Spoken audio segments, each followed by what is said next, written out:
पाकिस्तान ने इंडिया के 36 border areas की लोकेशन और मिलिट्री बेस पर अटैक करने की कोशिश की, लेकिन इंडिया के शानदार एयर डिफेंस सिस्टम ने इन सभी ड्रोन और मिसाइल्स को ऑलमोस्ट जमीन पर पहुंचने से पहले ही डिस्ट्रॉय कर दिया। इंडिया के एयर डिफेंस सिस्टम में मल्टीपल लेयर की सिक्योरिटी लगी हुई है। हम वन बाय वन बात करते हैं। सबसे पावरफुल इंडिया का एयर डिफेंस सिस्टम S-400 है, जो रशिया से हमने खरीदा है। इसमें लगे मिसाइल 400 किलोमीटर की दूरी तक के किसी भी मिसाइल, ड्रोन, फाइटर जेट को हवा में ही डिस्ट्रॉय करने में सक्षम है। और सबसे अच्छी बात यह मोबाइल एयर डिफेंस सिस्टम है, जिसको जरूरत के हिसाब से अलग अलग लोकेशन पर ट्रक की हेल्प से ले जाया जा सकता है। अब इस सिस्टम में मल्टीपल डिवाइसेस होती है। सबसे पहले काम होता है टारगेट को डिटेक्ट करना, जिसके लिए ट्रक पर माउंटेड यह रडार 600 किलोमीटर की रेडियस तक किसी भी ऑब्जेक्ट को डिटेक्ट कर सकता है। अब इसकी टेक्नोलॉजी इतनी एडवांस है कि यह इस रेंज में high speed jet, high altitude missile और गाइडेड क्रूज मिसाइल जो लो एल्टीट्यूड पर फ्लाई करती है, उनको भी यह 600 किलोमीटर की दूरी तक पकड़ लेता है।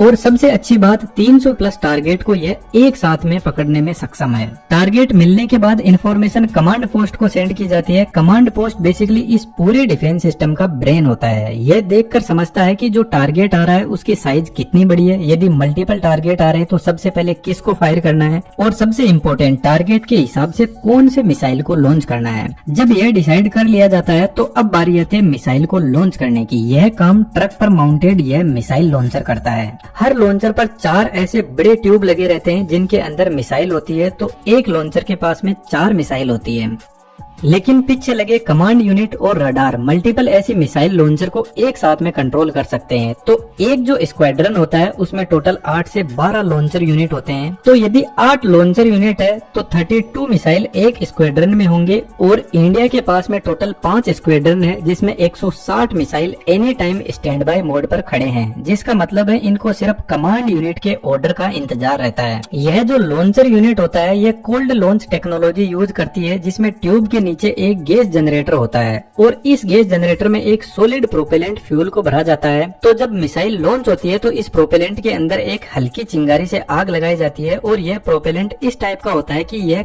कम टेम्परेचर पर जलने लगता है और हाई गैस आउटपुट देता है, जिससे कैनिस्टर के नीचे की साइड में हाई प्रेशर जनरेट होता है। लगभग 50 से 100 बार का प्रेशर जनरेट कर देता है। यह प्रेशर पिस्टन पेड पर जाता है और पिस्टन पेड ऊपर उठने लगता है मिसाइल को लेकर। सबसे पहले प्रेशर से ऊपर का जो केप है वह ब्रेक होता है और मिसाइल बाहर निकलती है। यह प्रेशर इतना ज्यादा होता है कि यह मिसाइल को 20 से 30 मीटर तक ऊपर फेंक देता है। उसके बाद में मिसाइल के अंदर सॉलिड प्रोपेलेंट फ्यूल होता है, वह बर्न होना स्टार्ट होता है और मिसाइल अपने टारगेट की तरफ बढ़ती है। यह जो लॉन्च कैनिस्टर होते हैं यह टोटल 4 टाइप की मिसाइल को लॉन्च कर सकते हैं। इसको आप यहाँ पर देख सकते हो। इन सभी की अलग अलग रेंज होती है। तो टारगेट की दूरी और साइज के हिसाब से किस मिसाइल को लॉन्च करना है यह कमांड पोस्टर लॉन्चर यूनिट को बताता है। इसके हिसाब से फिर लॉन्च किया जाता है। यहाँ पर हाईएस्ट मिसाइल की रेंज 400 किलोमीटर की है, लेकिन हमारा जो रडार है वह 600 किलोमीटर तक देख सकता है। तो फ्यूचर में यदि हमारे पास में और पावरफुल मिसाइल आती है तो उसको यह सिस्टम आराम से संभाल लेगा। लेकिन यहाँ पर जो मिसाइल है उनमें से कुछ मिसाइल ऐसी भी है जिनमें एक्टिव रडार सिस्टम नहीं होता। इनको रेगुलरली गाइड करना पड़ता है कि आपको किधर जाना है और कहाँ पर एक्सप्लोजन करना है। तो फिर इस मिसाइल को गाइड करने के लिए फायर कंट्रोल रडार स्टेशन होता है। एक जो स्क्वाड्रन होता है उसमें 6 फायर कंट्रोल रडार यूनिट होती है और यह कंटिन्यूअसली मिसाइल को फीड करता रहता है टारगेट की लोकेशन और उसी के हिसाब से फिर मिसाइल आगे बढ़ती है। अब यह जो मिसाइल होते हैं यह लॉन्च होने के बाद में मार्क 5 से मार्क 6 की स्पीड पे चलते हैं। तो इतनी स्पीड पर यह लगभग फाइटर जेट, ड्रोन और मिसाइल्स को पकड़ लेते हैं और इसी स्पीड पर चलते हुए टारगेट से टकराते हैं। और इसमें लगा प्रोक्सीमिटी फ्यूज प्रोपेलेंट को एक्टिवेट करता है और एक जबरदस्त ब्लास्ट करवाता है। लेकिन यहाँ पर कुछ इम्पोर्टेंट चीज है। यह जो चारों यूनिट मिलकर एक सिस्टम को कम्प्लीट करती है, यह चारों अलग अलग जगह पर होते हैं जिनकी लोकेशन जनरली किसी को पता नहीं होती। तो पाकिस्तान के जितने भी मिसाइल्स और ड्रोन आए थे उनको इसी सिस्टम ने हवा में ही डिस्ट्रॉय कर दिया। लेकिन एक बात सोचने की है, यदि मान लो कोई छोटा ड्रोन आ रहा है और उसको यदि हम मिसाइल से उड़ा रहे हैं तो यह कोई समझदारी वाली बात नहीं है, क्योंकि 5 रुपए की चीज पर 100 रुपए खर्च करना थोड़ा अनफेयर लगता है। तो फिर हमारी गवर्नमेंट ने और भी एयर डिफेंस सिस्टम की लेयर्स को इसमें ऐड किया, जिसमें सबसे पहले ऊपर नाम आता है आकाश एयर डिफेंस सिस्टम, और सबसे अच्छी बात यह है कि यह अपना सेल्फ मेड इंडिया का है, जिसको डीआरडीओ ने बनाया है, और यह सिस्टम 2007 से ही एक्टिव है। यह सिस्टम टोटल 3 मिसाइल्स यूज करता है और तीनों की आप रेंज देख सकते हो, जिसमें मैक्सिमम रेंज 70 किलोमीटर है।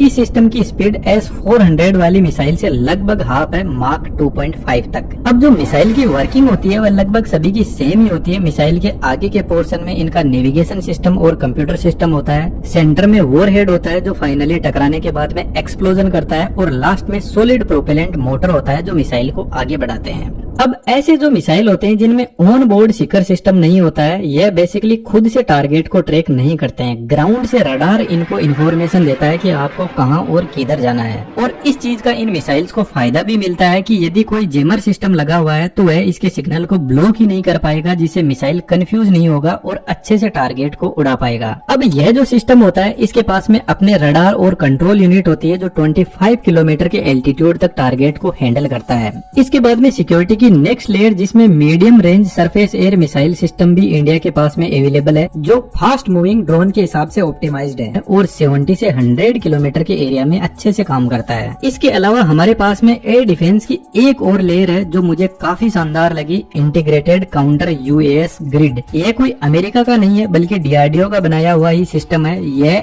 एक सिस्टम नहीं है बल्कि बहुत सारे सेंसर, सर्वेलांस, रडार का पूरा नेटवर्क है। इसमें भी मल्टीपल लेयर होती है। इसमें जो रडार होता है वह हाई रेजोल्यूशन रडार होता है जो छोटे छोटे ड्रोन को 10 से 20 किलोमीटर की रेंज में पकड़ने का काम बहुत अच्छे से करता है। रडार के अलावा इलेक्ट्रो ऑप्टिकल और इंफ्रारेड सेंसर इसमें लगे रहते हैं, जिसमें कैमरा भी होता है जो ऑब्जेक्ट की इमेज दिखाता है, और इंफ्रारेड सेंसर ऑब्जेक्ट की थर्मल इमेज जनरेट करता है। इसके बाद में इलेक्ट्रॉनिक वॉरफेयर यूनिट, जिसमें रेडियो फ्रीक्वेंसी सेंसर इसके कम्युनिकेशन सिग्नल को कंट्रोल करता है, और यह जो सेंसर होता है यह इस तरीके से काम करता है कि यदि रडार किसी ऑब्जेक्ट या ड्रोन को देख भी नहीं पाया तो भी यह उसके कम्युनिकेशन सिग्नल को 5 से 10 किलोमीटर की रेंज में कंट्रोल करने लग जाएगा। और यहाँ पर अवेलेबल रेडियो फ्रीक्वेंसी जैमर इसके सिग्नल को ही ब्लॉक कर देगा, तो या तो ड्रोन कहीं पर लॉस्ट हो जाएगा या कहीं पर जाकर गिर जाएगा। और पाकिस्तान ने जो अभी एयर स्ट्राइक की थी इसमें यह सिस्टम बहुत ही अच्छे से काम कर रहा था। अब मान लो यदि यह सिस्टम ड्रोन के सिग्नल्स को जैम नहीं कर पाया तो इसके साथ में लेजर डायरेक्ट एनर्जी सिस्टम भी एक्टिवेट होता है जो डीआरडीओ ने ही बनाया है। यह 10 से 20 किलोवाट की पावर को काम में लेता है और ड्रोन के ऊपर हाई पावर लेजर छोड़ता है, जिससे वह हवा में ही जल जाता है। लेकिन इसकी रेंज सिर्फ 1 से 2 किलोमीटर है। यदि ड्रोन इससे ज्यादा दूरी पर है तो एंटी ड्रोन गन्स काम में लिए जाते हैं, जो बेसिकली एक नेट को हवा में फेंकती है जो ड्रोन को पकड़ के नीचे ले आती है। अब यदि टारगेट इस सिस्टम की रेंज से ही बाहर है तो इसके पास में अपने शॉर्ट रेंज मिसाइल भी होते हैं जो एकदम क्विकली ऑपरेट करते हैं। अब इस सिस्टम को भी कंट्रोल करने के लिए कमांड एंड कंट्रोल यूनिट होती है जो बेसिकली डिसाइड करता है कौन से सिस्टम को ऑपरेट करवाना है। इसके अलावा भी कुछ एयर डिफेंस सिस्टम अपने इंडिया में अवेलेबल है, लेकिन सबसे अच्छी बात यह है कि यह जितने भी सिस्टम अभी मैंने आपको एक्सप्लेन किए हैं यह सभी एक इंटीग्रेटेड एयर डिफेंस सिस्टम से जुड़े रहते हैं, जिससे यह आपस में एक दूसरे को इन्फॉर्मेशन शेयर करते हैं ताकि डिसाइड किया जा सके कि दुश्मन के किस ऑब्जेक्ट को कैसा ट्रीटमेंट देना है। आई होप दैट कि आपको सब कुछ क्लियर हुआ होगा। और भी ऐसी शानदार इन्फॉर्मेशन के लिए आप हमारे साथ में जुड़ सकते हो। जय हिंद, जय भारत।